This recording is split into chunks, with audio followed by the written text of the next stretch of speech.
Okay, cool. Thank you. And thank you, Juding, and Hanrei for giving me this wonderful opportunity to present to you all. It's great to see you today. So the theme of my talk today is going to be about programming abstractions useful for quantum computers. And let's just jump straight into it with a discussion of what kinds of algorithmic problems we'd like to solve with these kinds of programming abstractions. So as you hopefully all know, quantum algorithms have the promise of solving computational tasks with speed up over the best known, or in some cases, the best possible classical algorithms for these tasks. So I've put a number of these algorithms on the slide here, for problems like element distinctness, subset sum, closest pair. And if you actually take a close look at how these algorithms work, you'll learn that these algorithms actually rely on a classical data structure, in this case, a set that has insertion, deletion, and lookup operators. And it relies on invoking these kinds of classical operations on that data structure to get that speed up, interspersed between kind of unique quantum operations. For these algorithms to get their promised speed up, the operations on the data structure have to be pretty efficient. We need generally polylogarithmic time operations. If you don't have that, you actually will not get the kind of speed up you need. So solving this problem of how we're actually going to implement these kinds of data structures is the theme of the first work that I'll talk about today, which is a system called Tower that gives us the ability to represent data structures in quantum superposition for the first time. Before we talk about what having a superposition of data structure means, let's talk about what having a superposition of data means in general. So quantum algorithms, they manipulate quantum data. And what is meant by quantum data is, well, in the same way that you can have classical integers, 0, 1, all the way up to 2 to the 32 minus 1, let's say, a quantum integer is a superposition of these guys. So for example, quantum integers include the superposition between ket 0 and ket 1, or between all of the integers from 0 to 2 to 32 minus 1.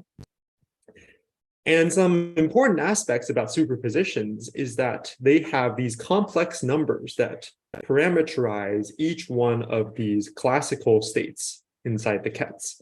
So there's something called the amplitude, which determines how likely one of those classical states is to be observed if you were to perform a measurement. And there's also something else called the phase, which is kind of the complex sign component of that amplitude. I mentioned an operation called measurement that you can perform. If you take a superposition of quantum data and you actually measure it, then with some probability, you will get one of the classical outcomes in those classical states inside the kets. So if you take the uniform superposition of ket 0 and ket 1 and you measure it, then with probability 1/2, you will get the classical outcome of either 0 or 1. That 1/2 comes from mathematically squaring the amplitude 1 over square root of 2, in case you're curious. So a superposition of data structures is actually pretty much the same idea, except we replace integers with data structures like lists. So whereas before we had 0, 1, 2 to the 32 minus 1, now we're talking about classical lists like the empty list, the singleton list containing 1, the list containing 1, 2, 3, and things like that. You put those inside kets and then put those kets in superposition. Once you have that, it makes sense to define operations on these data structures, like this push front operation. And what these operations will do is they'll actually act across the superposition in a uniform way. When we say that L is in a superposition of empty list and list containing 1, and we say push front of 2 onto it, the result that we get is a superposition of the list containing 2 and the list containing 2, 1. We've pushed 2 onto each one of the lists in that superposition. So this is all pretty nice from a symbolic point of view, but what does it actually mean to implement one of these data structures on a classical computer? Well, one way that we might try to do this is to take a very similar approach to the classical way, the one that we learned in Computer Science 101. You take random access memory and you use pointers to define this inductive data structure of linked nodes, linked via pointers.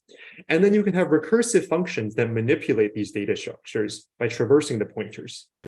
For example, you can choose to implement the set 1, 2, 3 using a linked list. This will give you an O of n complexity insert operation. Or you can use a balanced binary tree, perhaps. That will give you a logarithmic time insertion operation. So this all sounds very nice and simple, but the problem is it really just does not work at all on a quantum computer. If you try to use classical techniques like these, you will wind up with an algorithm that either gives the incorrect results or does not achieve any speed up over the classical algorithm. So why is that? It was actually identified pretty early on in the algorithms literature that data structures in superposition have to satisfy additional requirements. The first requirement is that all of the operations on a data structure in superposition have to be reversible in their operation. What this means is that a manipulation, an insert operation, a lookup, a deletion, all of these functions have to be able to run either forwards or backwards. And this is actually necessary to preserve the superposition of the data. If you don't have this property, the superposition can be lost, which causes the whole algorithm to go wrong. The second requirement is that the data structure has to be represented in what's called a history-independent way. That's a little bit of jargon, but I'll hopefully try to give you a little bit of intuition by saying that what this means is that the data structure instance has to have a unique physical representation in the memory of the computer. And this actually turns out to be required for quantum interference effects to occur correctly on the data structure, so you can get that speed up. The last requirement is that the operations have to all execute in bounded time. When I say bounded, I mean that there has to be a classical value that is an upper bound for how long the operation is allowed to run for. And this is actually a pretty basic requirement for us to be able to take these operations and compile them to gates that run in the quantum circuit model, the standard understanding of quantum architectures today.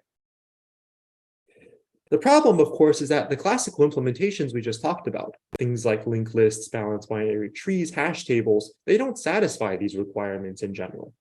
And we also don't have any existing tools to develop new quantum implementations that do satisfy them. So this is exactly the problem that we tackle in this work. Our contributions are threefold. The first is Tower, which is a programming language that allows us to implement and manipulate data structures on a quantum computer. The second is Boson, which is a memory allocator that works in concert with Tower to give it the right properties. And to validate our results, we actually implemented Ground, which is the first quantum library of data structures. The key ideas here, which I'll be getting more into in the coming slides, is that Tower gives us the ability to meet these reversible and bounded time operations. Boson allows us to obtain a history-independent representation of the data structure using superposition. And Ground is the first library to provide correct implementations of these data structures that you can then take and use in your own algorithms in superposition. So let's dive into the first requirement, reversible operation. Why does this requirement have to exist? So one way to view it is that quantum computers can perform one of two classes of operations, the reversible operations and the irreversible ones. The irreversible operations collapse superposition of data, whereas the reversible operations preserve it. So here's an example of an operation that really should be reversible. If I take the list L and I say I want to push front onto it, I'm pushing the element 2 onto it. This, of course, preserves the superposition in the sense that I haven't collapsed it into a classical state of one of the two lists. It remains in a superposition, which is very nice because that's what the algorithm is going to rely on. This is in contrast to performing the operation of measurement. If we were to measure this list that we got, then with probability 1/2, we just get the classical list 2, and with probability 1/2, we just get the classical list 2, 1. The superposition here has been lost, right? We basically lose all quantum advantage. It's no better than just randomly sampling lists at this point. What's the difference between these two operations? Well, the push front operation is actually reversible. If you think about it, you can undo the effect of push front by calling this remove front operation, right? If I'm able to just remove that 2 from the front of these lists, I get back to my original state. By contrast with measurement, there's just no way to do this, right? Quantum mechanics doesn't actually give us much of a way to take this probability distribution and unambiguously recover the original superposition. Measurement is the prototypical irreversible operation. So let's talk about something a little bit more concrete then. Let's try to implement this push front operation in code. So I have here a little snippet that's written in a syntax that's hopefully familiar to someone who's written some imperative C-like code. It's implementing this push front operation that takes in two arguments. The first is the list L, which is a pointer to a bunch of linked list nodes, and it's trying to push the value X to the front of the list. The idea is that by the time the push front function returns, L should now point to a list that contains X as the first element, followed by the rest of the list untouched. So the very first thing we do is we allocate a new list node called head, into which we're going to put X later. And then on the second line, we're going to swap the addresses L and head. So essentially, by the end of the function, the value of L is going to be this new list node. And the old list is now stored in the variable head. So we're going to declare a local variable called node. We're going to store in that a pair of X, the element we want to insert, and head, which now stores the old list. And we're going to dereference the pointer L, and we're going to store that node in, and then we're going to return. So this is pretty standard, right? It's pretty similar to an implementation you'd write in a classical programming language.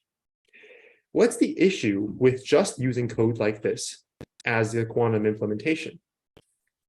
Well, here is a major problem.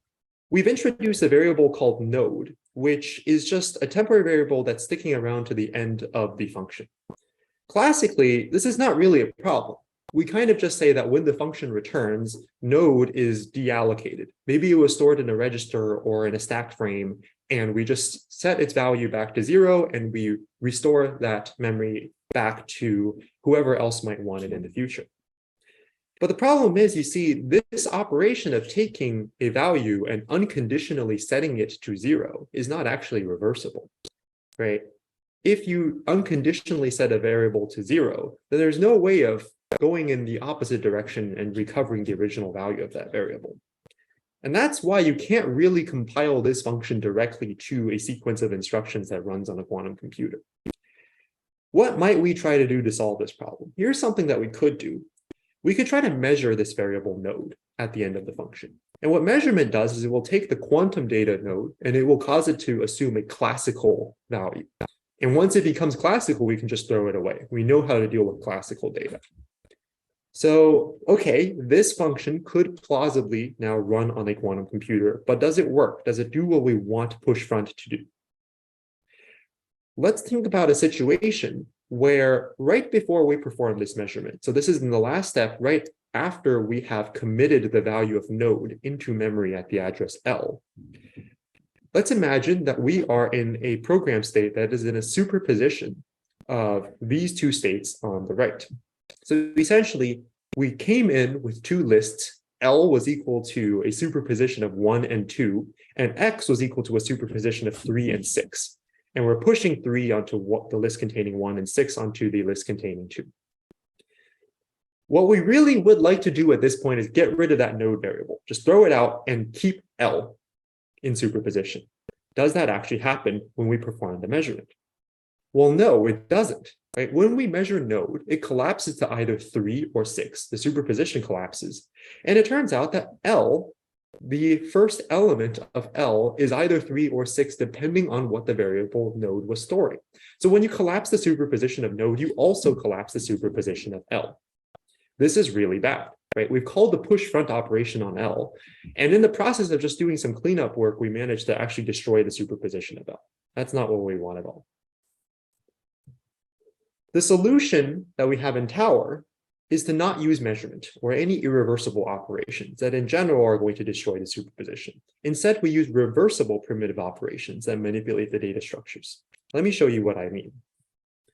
So in Tower, the push front operation is fully reversible.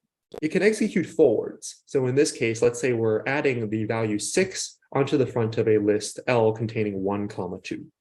The Tower implementation of this function, it starts out very similarly. We still allocate this new list node called head. We still swap the addresses L and head using this reversible swap operation. And we still create this temporary variable node that stores the value 6 as well as the pointer to the old list.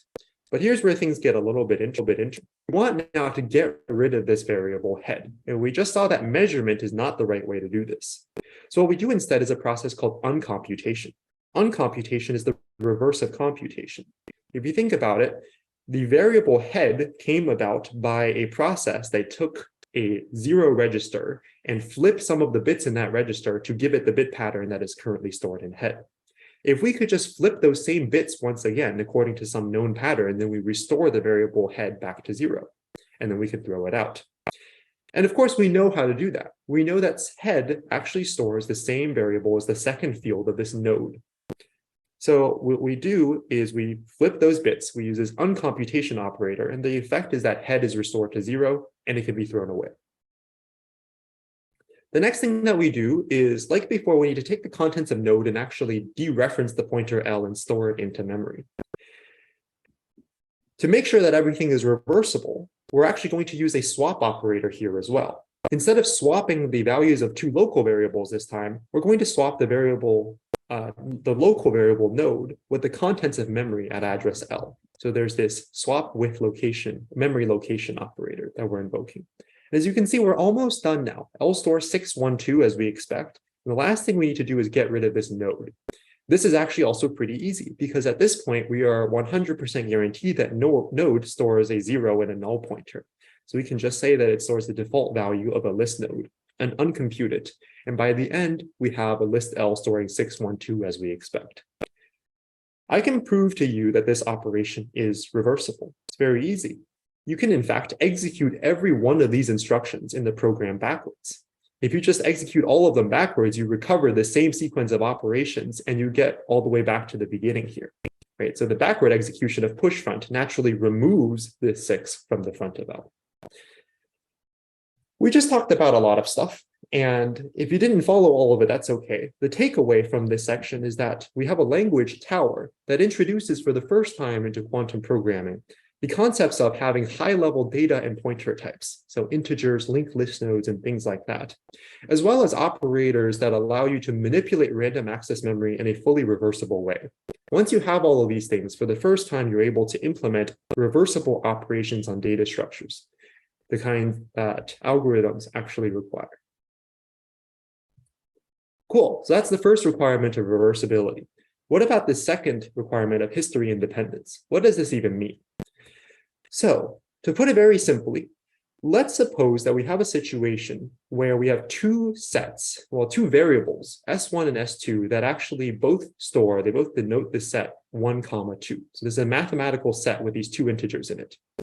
A property that we expect to hold then is if we take the kets containing the S1 and the S2, and we subtract them from each other, the result should be 0, because S1 and S2 are the same set. Of course, when I say subtraction here, I mean that you have two branches of the superposition that both store the set 1, 2 that happen to be in opposite phase with each other. Right? When you have these two branches that have the same data but opposite phase, they're supposed to cancel in a phenomenon called destructive quantum interference. Quantum interference is basically the bread and butter of how quantum algorithms work. It's critical to the advantage of the algorithms that we saw on the first slide. Now, how exactly is that the case? To understand it, let's look a little bit closer at this Ambainist algorithm from 2003.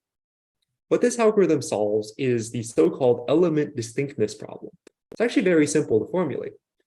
I give you a list of integers, x1 through xn, and you tell me whether they're all distinct or if there are duplicates in this list.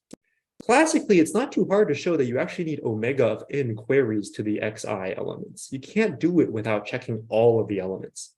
And yet there's a quantum algorithm that Ambainist came up with in 2003 that solves it using just O of n to the 2/3 queries, a sublinear time algorithm. You can actually show that this is optimal. That's really weird. So how does this actually work? The actual algorithm is pretty complicated, but I'll try to give you some simplified intuition. If we were to take a classical algorithm for element distinctness, how can we try to improve its time complexity? Well, here's an idea. why don't we pick a number r that is significantly smaller than n, and then randomly check sublists of size r for duplicates? If r is so small, this operation should be much simpler than checking all of the n elements. So what we do, right, is we take a bunch of these sublists, we turn them into sets, and we can check whether the size of these sets is actually equal to r. In this case here, if we have the second set xi through xj, whose size is actually less than r, we know there's a duplicate, right? That's how sets work. And if there's a duplicate, then we can just return false from the algorithm. That's very nice. Okay, so does this work? I mean, it does, but you actually just need too many guesses, right? In expectation, you can show that you need something on the order of n over r checks. And if each check is size r, then this is still just a linear time algorithm, right? You don't get any better by guessing randomly. But what this does give us is some clue as to how you might design a quantum algorithm. What the quantum algorithm will do is, instead of taking random choices, it would take a superposition across all of these possible choices of sublists.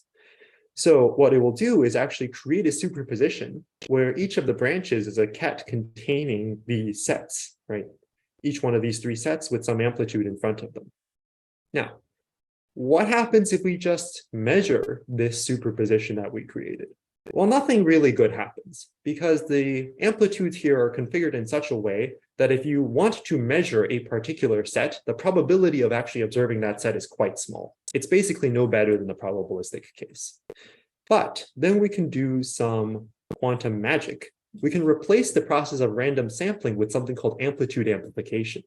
If you've seen Grover's algorithm for unstructured search in a database that gives a quadratic time speedup, it's basically the same underlying principle. What we do is we actually perform a small number of rounds of this so-called Grover diffusion operator.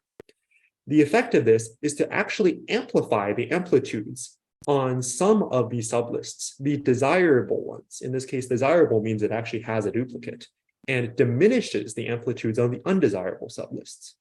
When you do this, you get destructive quantum interference, right? That's the process that actually diminishes the amplitudes on the states that you don't want.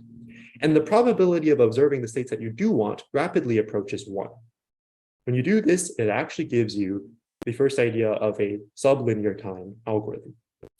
What was the point of me telling you about this algorithm? Well, destructive quantum interference is the key to getting quantum speedup. Hopefully you see a little bit now why we need this property where ket S1 minus ket S2 has to be equal to 0.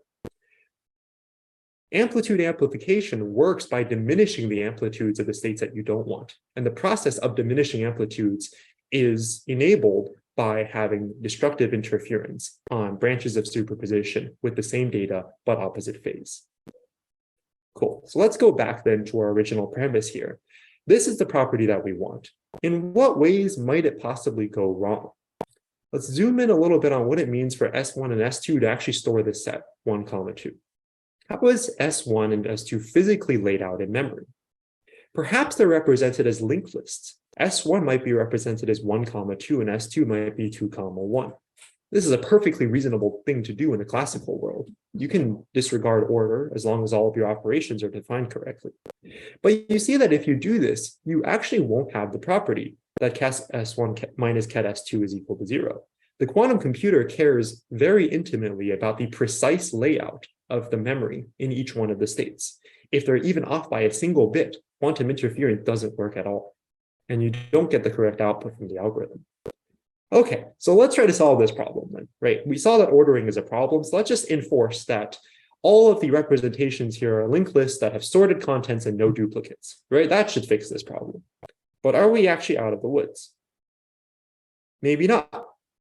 How are these linked lists actually allocated in memory, right? Linked lists are contained by a number of linked list nodes with pointers between them. And the actual values of these pointers, the positions of these nodes in memory, is completely arbitrary. It's up to the system memory allocator to determine how that works.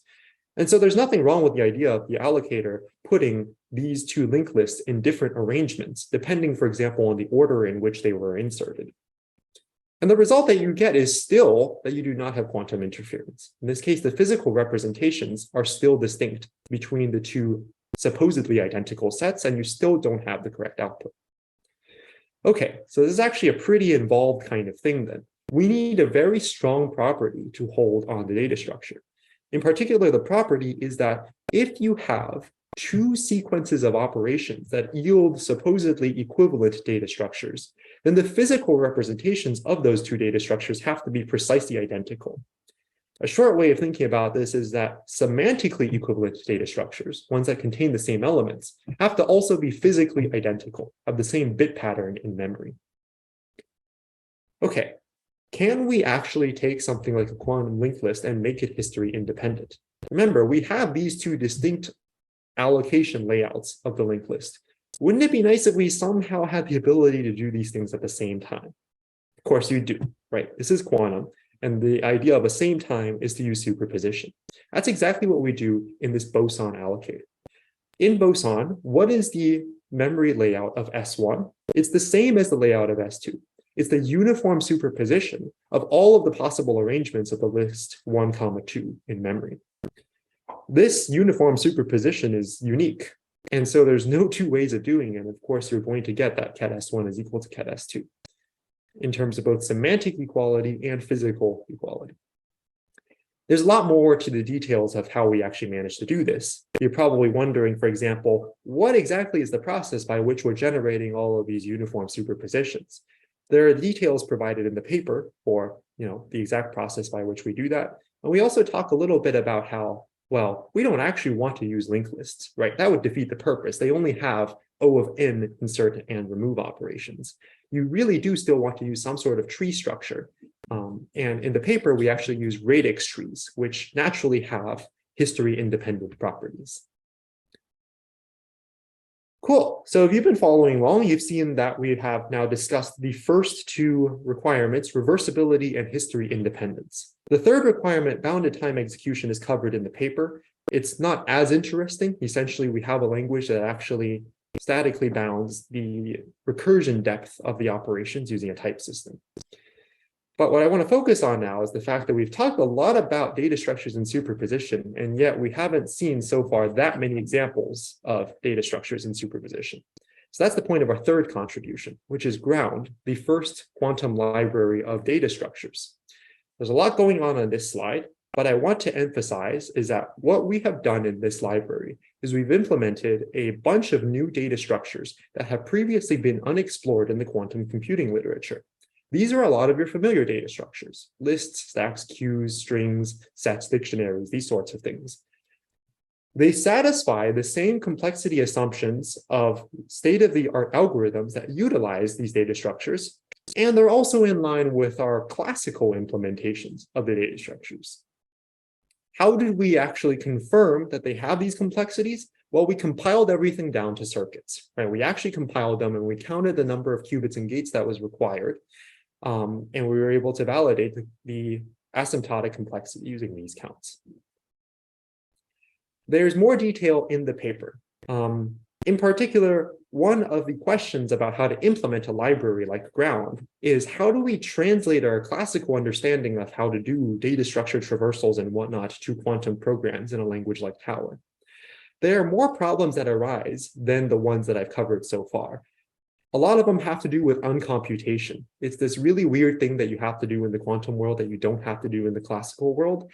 And from a software engineering perspective, if you do it wrong, it can cause really strange bugs, and in some cases, even exponential slowdowns that you may not expect. So you have to write your programs quite carefully to be able to do this. As part of our paper, we're illustrating some of these challenges that quantum developers are going to face in the future. And we also show how to resolve some of these challenges. So to sum up, our contributions in this work were Tower, the first quantum language that allows us to implement data structures in superposition; Boson, a memory allocator that works in conjunction with Tower to ensure that the data structures have the correct properties to allow them to work in quantum algorithms; and we validated these designs by implementing Ground, the first quantum library of data structures that you can take and use in your own algorithms. We have an artifact for this work, and I'd encourage you to check it out. You can actually write your own programs and compile them down to circuits. And the leaving message that for this work that I'd like to leave you with is that quantum software is going to be really hard to build, right? can we find classical principles, like the idea of history independence from this work, that actually allow us to build bridges to making the quantum software more scalable and accessible? So yeah, I'd be happy to take any questions that anyone has on this section of my talk before moving on to the next one.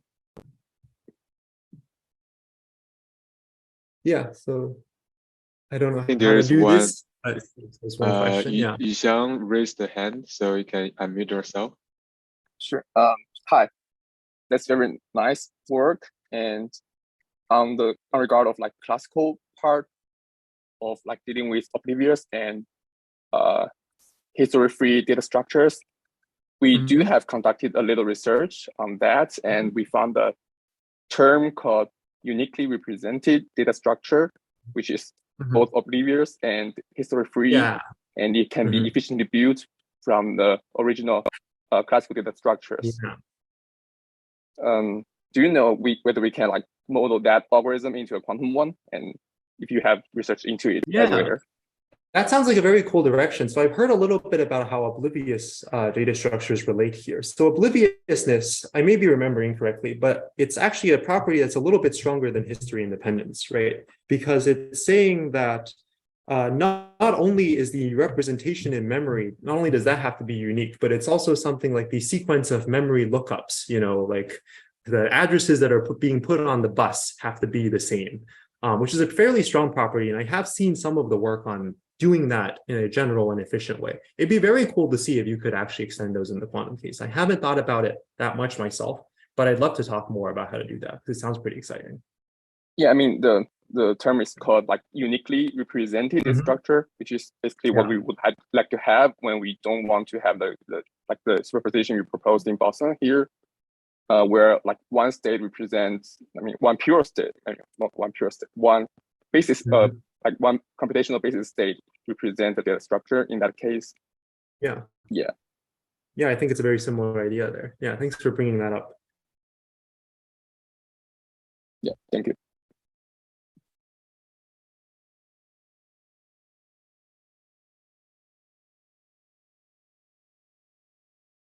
Cool. If there are no other questions, I guess I can move on to the second half of the talk here.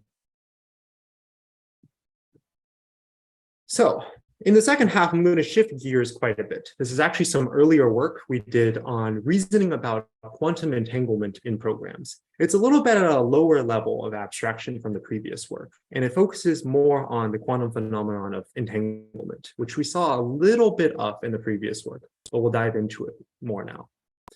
So the setting here is we're still writing quantum programs. These sorts of quantum programs are a little bit lower level. We're talking about individual qubits. And at this point, we're going to be executing particular unitary gates, you know, your CNOT gates, your Hadamard gates on these qubits. Of course, this is a much more flexible model. You can actually, do all sorts of interesting quantum effects here that are not related to data structures in particular. On this slide here, I have put the example of quantum teleportation, right, which I think is a pretty good demonstration of how these quantum programs initialize qubits, execute unitary gates on them, and then measure these qubits at the end to produce some sort of effect. Now, if you're looking closely, you may actually have noticed that this particular function is not even implemented correctly. There's actually a subtle bug here. The specification of teleportation is that if I give it an input state Q1, then the output Q3 in this function should be the exact same state. So if I put in this superposition of 0 and 1, I should get the same qubit out at the end. Is that actually what happens with this program? Well, no, I get this strange buggy output. Half of the time it's correct. Half of the time it has this phase flip on the 0 component. So it's not correct. This teleportation program is actually bugged. How can we find the bug in a program like this one? There are a lot of techniques that you could potentially use, but let's start by reasoning from the ground up. And first we'll notice that the bug in this case is occurring probabilistically. That's kind of interesting. What kinds of probability is actually occurring in this program? Well, it's measurement, right? Quantum measurement is a probabilistic effect. But what's kind of weird is that we're measuring Q1 and Q2 here, and it's Q3 that is ending up with the bug. What's up with that? Well, you probably already know the answer. It's quantum entanglement, right? Entanglement is a phenomenon by which when you perform operations on one qubit in your system, you can actually affect the states of another qubit in the system.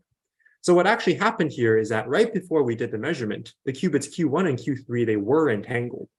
And because of that, the measurement of Q1 is going to partially determine the outcome of the measurement of Q3. The correct teleportation function should have used this CZ gate, which would have broken the entanglement between Q1 and Q3. And at that point, Q1 and Q3 would have been separable, which means that measuring Q1 would not have impacted the state of Q3. Where does entanglement actually show up in quantum programming? Well, it's actually pretty fundamental. It's the key to quantum speedup. If you don't have it, then you don't get the kinds of speedups that you see in things like Shor's algorithm and Grover's algorithm. Prior work has also shown that entanglement is really important for reasoning about the programs that you write. If you want to do debugging or manage your temporary qubits correctly or have correct compiler optimizations, things like this, you really need to think about entanglement. The problem that we're really trying to address in this work is that we don't have good languages that allow a classical programmer to understand how entanglement is happening and what it is doing to their programs. It's a very classically weird concept. The work here is Twist, a language we've designed that allows a developer to soundly reason about quantum entanglement. The key idea here is to use a semantic property we developed called purity. Briefly speaking, purity is the absence of entanglement. It's very much like the idea of a pure state from quantum mechanics. How Twist works is that it has a type system in which a developer can specify whether the value is pure, which means that it's not entangled with some other value in the program, or if it's mixed, which means that it is potentially entangled. Given the type system, the developer can then use assertion operators to assert that between specific parts of their program that there either exist or do not exist certain entanglement patterns. The results of using these assertion operators is that a program can be written with a type declaration that is a correctness specification for the program. In this case, we would say that the teleportation function, when given a pure qubit, should return a pure qubit. We would then verify these assertion operators using a combination of static and dynamic program analyses. Now, at this point, hopefully I made it a little bit clear what entanglement is, but it's helpful to just go over a little formal review of what entanglement is. We can define it as a situation when the measurement outcome of one qubit is influencing the state of another qubit. So as an example, let's consider this state here, which is a superposition of 0, 1, and 1, 1. If we were to measure the first qubit here, then the state of the system collapses. And the important thing to note is that the state of the second qubit, this observation outcome, is always 1. So in some sense, it's not been impacted by the fact that the first qubit was measured. And we would call a system like this separable, or just another word for unentangled. By comparison, you can think about this Bell pair state, a superposition of 0, 0, and 1, 1. And for a system like this, if you measure the first qubit now, the outcome of the second qubit is completely dependent on the measurement outcome of the first qubit. And that's why we would call a system like this entangled. Another way that may be helpful of thinking about it is that an entangled state is one that you can't write as the tensor product of two pure states, right? So the separable state from above, you can factorize the second qubit out, and it'll just be this tensor product of two qubits that have nothing to do with each other. Whereas an entangled state, it's not like this, right? It's not the tensor product of any two individual qubits. Okay, so with that background, let's try to revisit this bug and think about how we might formally try to find it. How do we catch a bug like this one in the program? Well, the key idea here is that we want to actually enforce that the output of the program, Q3 here, is actually in a pure state rather than a mixed state when the function returns. What that means is that we're going to ensure that the qubit Q3 is not entangled with the qubits Q1 and Q2, which got measured. We can actually formalize this idea of purity in terms of the semantics of the program. I won't bore you with the details. There's a brief operational semantics definition you can give it here, which is saying that you can have an expression in your program that is pure under the quantum state of the qubits if the expression evaluates to a unique value and the quantum state evolves to this final state psi prime, And importantly, what you have is that the final qubits in this final value v are separable from the rest of this psi prime state, right? So this is exactly the idea of having that Q3 qubit being separable from the other qubits Q1 and Q2 at the point where Q1 gets measured. So we have this idea of purity. What do we actually do with it? Well, in Twist, what we do is we build it into a system of types, assertions, and program verification that allows us to actually use purity to determine when entanglement is or is not going to affect the correctness of your program. Twist has a type system, like we mentioned before, in which all of your data types are actually annotated, either P for pure or M for mixed. The data values that are annotated P are pure. They're not allowed to be entangled, and they're not going to be impacted by the measurement of any other value. The data types labeled M don't have this guarantee. In this buggy teleportation function, what we've written here is that the return type of teleport is a qubit that has been labeled as mixed. This is in contrast with the fact that the input Q1 was a qubit that was labeled as P for pure. This is kind of strange, and it kind of gives us the idea of this function being incorrect. If the function were correct, we would be able to annotate the return type of the function as being pure. How does the purity type system actually interact with entanglement? Well, what Twist introduces is an entangled pair type. It's very much like an ordinary pair type in classical programming, except for the fact that it encodes the concept that the two elements of the pair are actually entangled with each other.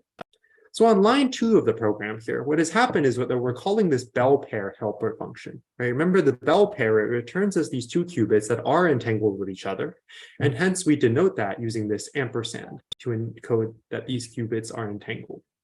We also notice that these two qubits taken as a whole are not entangled with any other qubit in the system.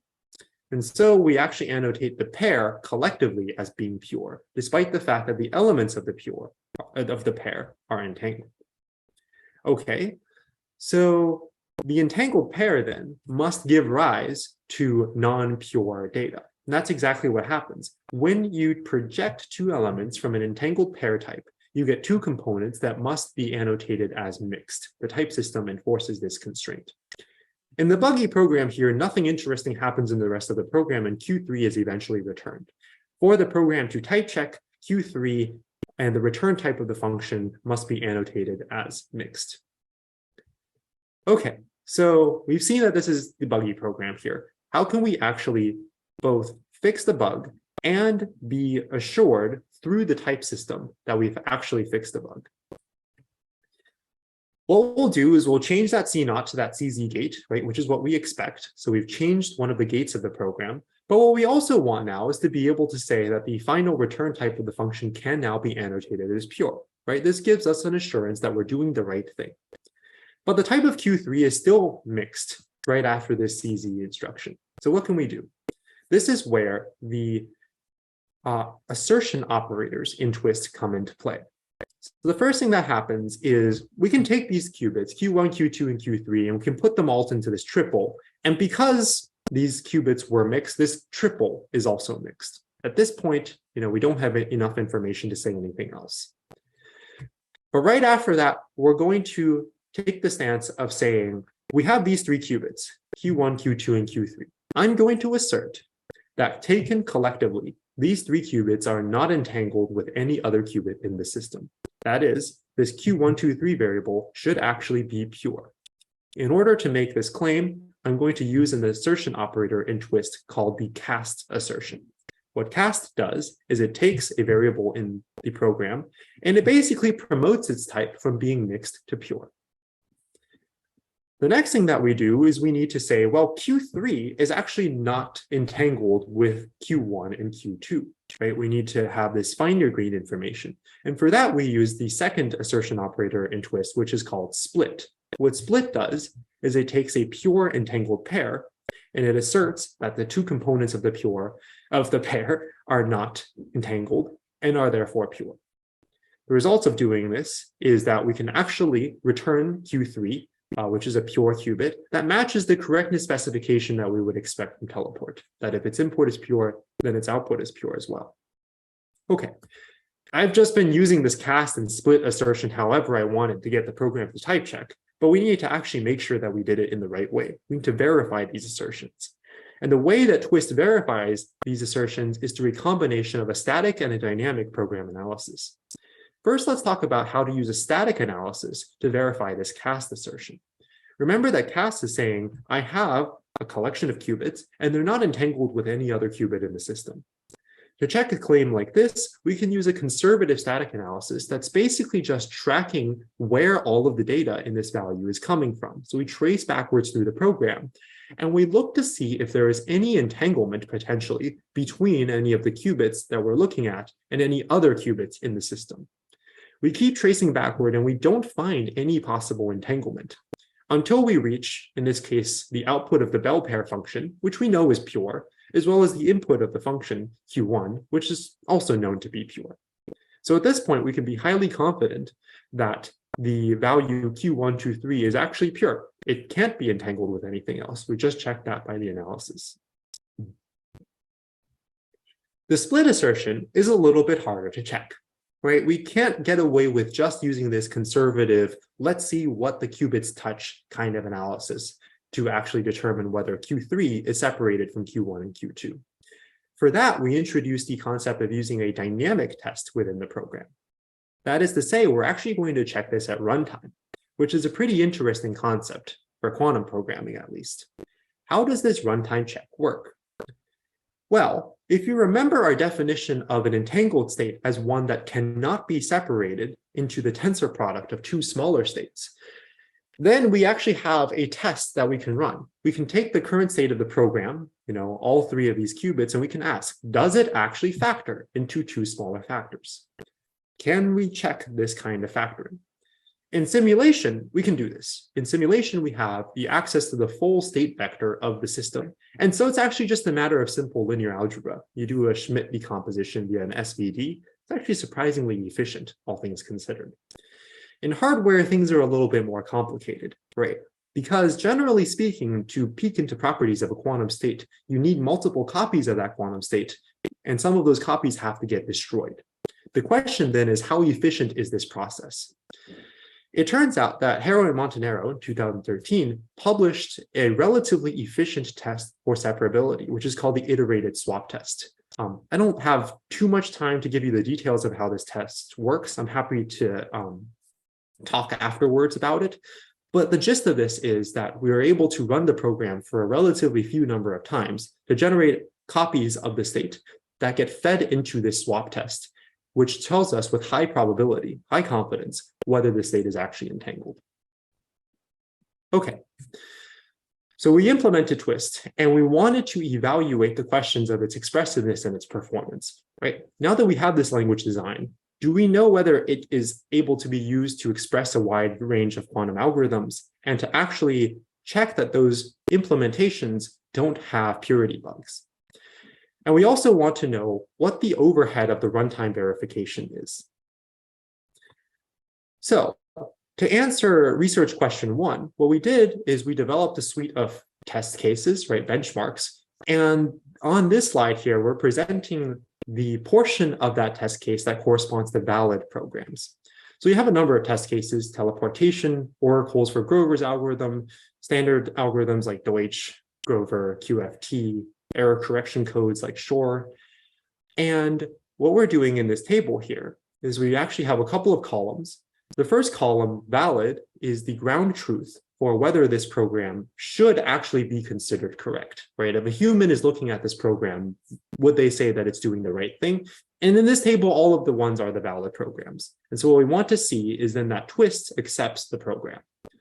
The next column, types, says whether Twist's type system actually accepted the program. The following two columns say whether Twist's static analyses, which remember is conservative, and the dynamic program test also accepted the program. The gist of this table is that in every case, Twist was sound, right? It actually did not make any mistakes in saying invalid program should be valid.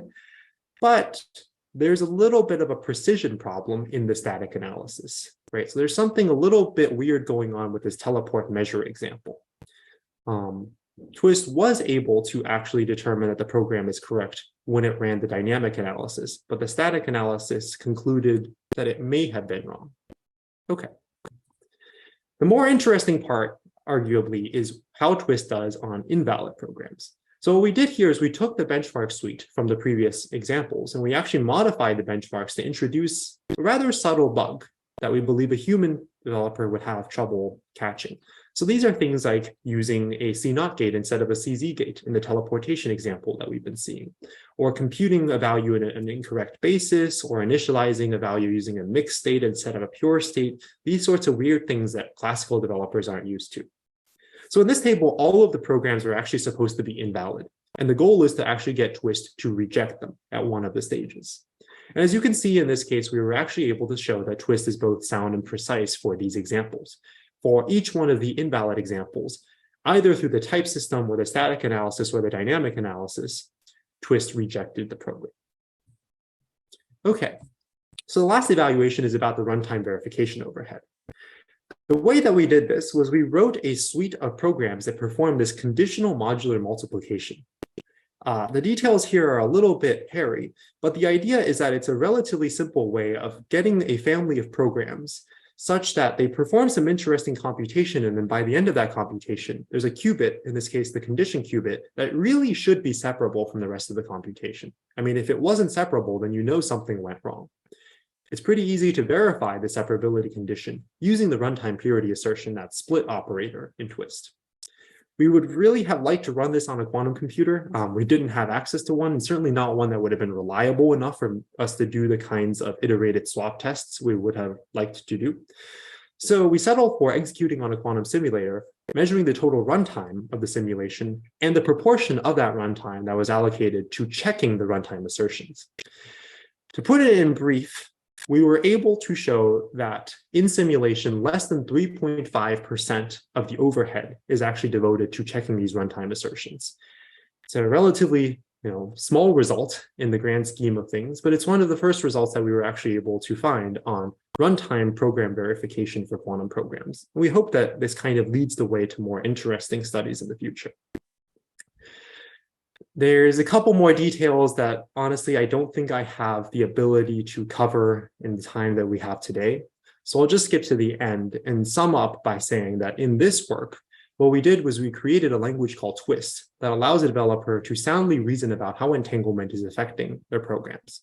The way that Twist works is via a new semantic property we developed called purity, which we then baked into the language design, a system of types and assertions and verification analyses for purity. Looking forward, there's a lot of work that we think can be done using ideas like Twist. We believe that we found a little bit of a sweet spot of expressiveness and checkability in this project. And by that, we mean that there are a lot of things we could have done. We could have added richer annotations, right? Instead of just saying pure or mixed, we could have said, oh, these things are entangled in this precise way. Or perhaps we would have said, rather than just these things could be entangled, these things definitely are entangled. All of these are potentially useful things that you might want to say about a quantum program. But the counter argument is we don't really know how to check any of these stronger claims, right? The swap test that we mentioned is basically the best kind of runtime check that we can perform about entanglement on a real quantum computer. The kind of static analyses that we've described don't scale to these kinds of expressions, and performing bigger and bigger simulations is not going to be tractable either.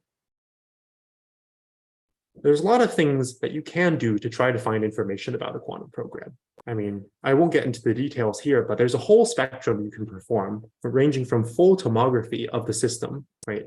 That gives you a lot of information, but is really expensive and hard to interpret. And by comparison, something like what we've done in Twist here, which is a lightweight test like the swap test, that is relatively cheap, pretty easy to interpret. It just gives you a binary yes, no answer. But perhaps it's fundamentally limited in how much it can tell you about the program. I'm really interested in figuring out what sorts of things lie in the middle of this spectrum. We've got some ongoing work about this, and I'd love to talk to anybody who has any ideas on how to develop these things. So yeah, I've also got an artifact for this work, which I'd love for you to check out. And the leaving message here is we should really be building proper abstractions for understanding how intrinsically quantum phenomena like entanglement are going to affect the programming of quantum systems. Be happy to take any questions.